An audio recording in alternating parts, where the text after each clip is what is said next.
వర్ధమాన నటీమణులలో heroine Sreeleela crazy మనకు తెలుసు. శ్రీలీల డ్యాన్స్కు అభిమానులు ఉర్రూతలూగుతారు. మనకి ఎంతో ఇష్టమైన ఈ అందాల బ్యూటీ శ్రీలీల లైఫ్ స్టోరీ గురించి ఇప్పుడు తెలుసుకుందాం. శ్రీలీల జూన్ 14, 2001న జన్మించారు. భారతీయ సంతతికి చెందిన అమెరికన్ నటి. ఆమె ప్రధానంగా తెలుగు సినిమాల్లో నటిస్తున్నది. ఇతర భాషల్లో కూడా నటిస్తున్నది. ఆమె 2019లో వచ్చిన చిత్రం కిస్లో ప్రధాన పాత్రలో నటించింది. అంతకుముందు బాలనటిగా తన కెరియర్ను ప్రారంభించింది. ఆ తర్వాత 2021లో పెళ్లి సందడి, 2022లో ధమాకా మరియు 2023లో భగవత్ కేసరి చిత్రాలలో నటించింది. మరియు 2024లో పుష్ప 2, ధీరూల్ చిత్రాలలో ప్రత్యేక పాత్రలో కనిపించింది.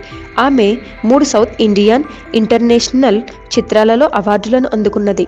2024లో పుష్ప 2, ధీరూల్ చిత్రాలలో ప్రత్యేక పాత్రలో కనిపించింది.